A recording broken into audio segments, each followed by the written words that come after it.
Good afternoon, my friends. All right, so what I'm doing and what I did yesterday, I'm terribly disappointed that the glue I used, I thought that this was going to work, this glue here, but no, it's not. It just doesn't hold it.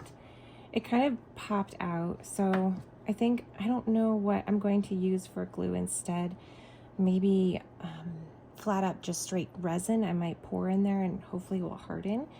Okay, that's just wanted to let you guys know. Yesterday I did a whole bunch of hair making, so we made all of our wefts for wigs, so I'll continue doing that today. But mostly what I worked on yesterday, and it was really time consuming, was my little toesies, my little feet. So what I did is I cut, you can see this back here, this little tool. I cut it into all of these like tiny, teeny, tiny little pieces. I wrapped each foot, here let me grab a toe. I wrapped each foot as tightly as I could in this little plastic wrap, and then I glued the shape using just this normal white glue, so it isn't going to be waterproof. At least the inside won't be. I'll probably coat it later to make it waterproof. But so I created this, which creates a shield, so when I slip this off, it will release the glued on little shoe, just like how I made the wigs. So I literally glued a million of these teeny tiny pieces. I don't know if you can see, but I glued them into the shape of a shoe. So it was really time consuming. And then I covered it with a layer of glue to seal it in. So today, right before making this post, is I dipped it in the glitter here. So I coated it with a second layer of glue, dipped it in the glitter, and what's going to happen is the glitter is going to fuse. It's going to create kind of a harder shell, kind of like how I made this tiny little shoe here. So it creates a buildup of texture, which will, so the glue won't be as flimsy, but still have a bit of give.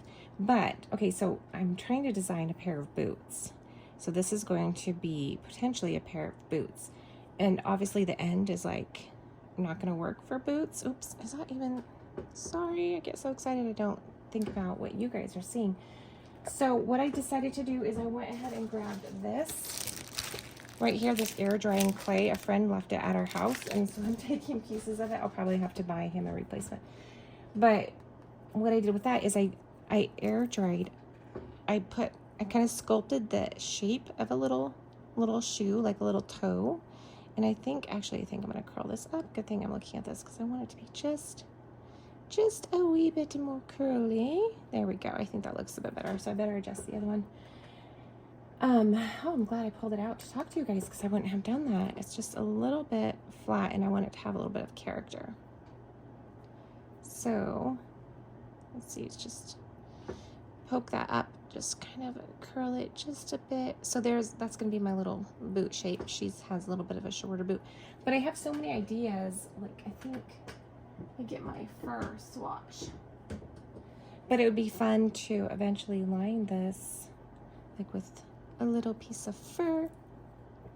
Like how cute would that be, right? Maybe. And I can cut it down so it's not quite as fluffy. But just so many potential, so many designs, just like a billion different design patterns. So that's where I'm at for today. And I'll finish up doing my little shoes and slippers. This one will probably have a ribbon, like crisscrossing it to keep it on.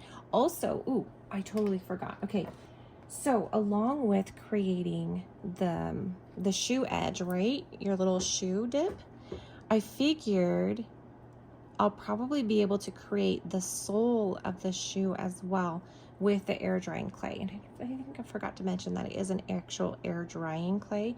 So I don't have to bake it or anything. It'll just sit here and dry. So that's where I'm at. But I could make the heels out of it. Ooh, and then my new tool I got that I talked about yesterday is this right here. I'll just show it to you real quick.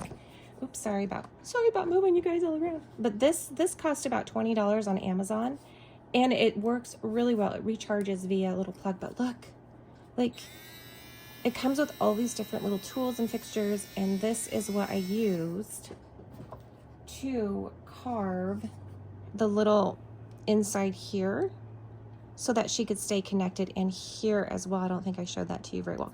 I also used it to carve where her wings are going to be inserted. So it's a super handy tool. If you guys are artists and need a little tool, it's really, really inexpensive.